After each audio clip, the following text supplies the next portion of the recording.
welcome back to The Explainer. So, over our last few sessions, we've been taking this really deep dive together into the modern Python tooling ecosystem.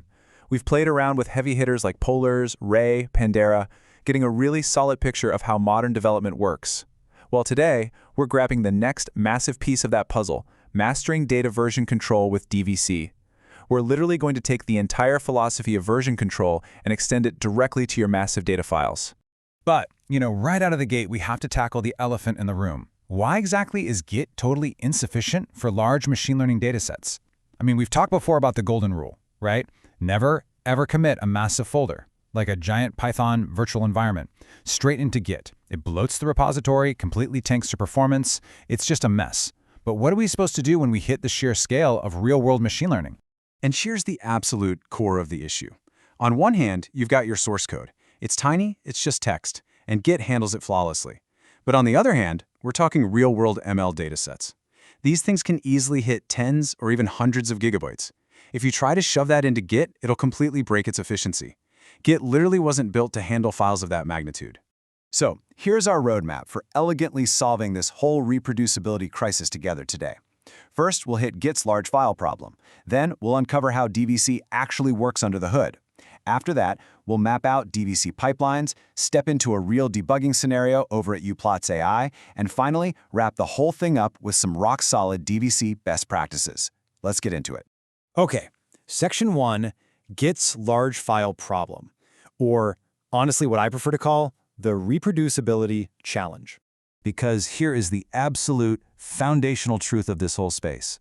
A given model's performance relies entirely, and I mean entirely, on the specific training data you fed into it, right? So if your underlying data shifts over time and you aren't tracking those changes with absolute precision, you are totally flying blind. You completely lose the ability to reproduce your past results. You can't figure out why last month's model was amazing or why today's model is suddenly acting weird. Reproducibility isn't just nice to have, it's literally everything. Which brings us to Section 2, how DVC actually works, focusing on the mechanics of pointer files. So let's look at how DVC solves this massive headache, because it's actually pretty brilliant. It starts off super simple. You just run pip install DVC. Then, instead of forcing that multi-gigabyte monster into Git, you run dvc add on the massive data file. And here is the aha moment. Instead of storing the huge file itself, DVC creates this tiny, lightweight little pointer file, and it's that tiny pointer file that you actually commit directly into Git. It's a total separation of concerns, which is beautiful. Those tiny little pointer files go straight into Git, living right alongside your code, behaving exactly like standard text. Meanwhile, the actual heavy data, that gets shipped off to a completely different location called a DVC remote. Think something like an AWS S3 bucket. It loops right back to our past chats on scalable cloud storage in Bodo 3. Git handles the maps, and the cloud holds the actual heavy treasure. And honestly, the best part is how incredibly familiar this whole workflow feels. Once you've got your remote configured, running dvc push uploads your giant data to that cloud storage, and dvc pull brings it right back down. It is an exact mirror of the git push and git pull commands you're already running 50 times a day as a developer. You don't have to learn some crazy new paradigm. Okay, but let's look at where the magic really happens for keeping everything synchronized. Imagine you need to roll back and revisit an older model. First, you just check out an earlier Git commit for your code, just like normal. Then, step 2, you simply run dvc pull. Because that tiny pointer file for that exact moment in time is baked into your Git history, DVC knows exactly what to do. It automatically reaches out and grabs the precise, synchronized data version from your remote. Your past code and your past data are perfectly locked together. Moving right along to Section 3, DVC pipelines and tracking multi-step dependencies. Because once you've nailed down basic versioning, you can scale this up to map out your entire machine learning workflow. Think of a DVC pipeline as a complete blueprint. It isn't just watching static, isolated files. It actually defines your entire data processing and model training journey, tracking exactly which input files every single specific step depends on. Remember those complex data processing workflows we covered in earlier modules? Yeah, DVC maps all of it, completely logically. And having that blueprint unlocks some seriously powerful automation. Let's say one single input file changes. DVC instantly sees that, identifies exactly what downstream dependencies are affected, and then automatically reruns only the required steps to update your model.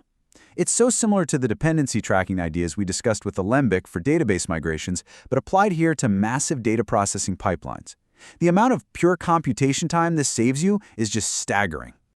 All right, let's make this real. Section 4. The Uplatz AI scenario. Debugging a model performance drop. Picture this. You're a data scientist over at Uplatz AI, and you train a brand new model every single month using fresh data. In the past, the model was trained on data v1, and it performed amazingly well. Present day, you train the new model, and bam, performance just absolutely falls off a cliff. What on earth went wrong? Without DVC, trying to debug that is a literal nightmare. But with DVC, you basically have a time machine. You instantly check out the exact version 1 training data from before the drop, line it up directly against the newer dataset, and figure out exactly what subtle, unexpected data bug got introduced. It's a total lifesaver. And that brings us to our final stop, Section 5, DVC best practices and wrapping up. Let's consolidate everything into some actionable takeaways. So if you're taking away anything to apply to your own professional workflow today, make it these 3 rules. Number 1, always use DVC add for any file or dataset that is just too chunky to comfortably commit into Git. Number 2, properly configure a genuine DVC remote like an S3 bucket so your actual data remains safely backed up somewhere reliable. And number 3, definitely start using DVC pipelines when you need to reliably track those complex dependencies across a multi-step ML workflow. Now, taking a step back to look at the bigger picture, DVC is incredible, but its focus is laser sharp. It exclusively versions your actual data and your model files. But there is another vital half to this equation. Next time, we're jumping into ML Flow, which focuses entirely on tracking the experiments themselves, your hyperparameters, and exactly how well the model actually performed. Put DVC and ML Flow together, it's a match made in heaven. DVC handles the data reproducibility, and ML Flow keeps the experiments flawlessly organized. Which leaves me with a provocative thought I want you to really chew on before our next explainer. Right now, today, how are you currently managing and tracking your machine learning experiments? Are you just kind of relying on memory? Maybe a scattered folder of random spreadsheets? Just crossing your fingers and hoping for the best? Think about how fundamentally DVC changes your data management. And hey, if this explainer helped you finally wrap your head around versioning massive datasets, definitely make sure you are subscribed. We've still got a lot more packages to uncover in this series, and you absolutely will not want to miss our deep dive into experiment tracking next. Thanks for hanging out with me on this learning journey, and I'll catch you in the next one.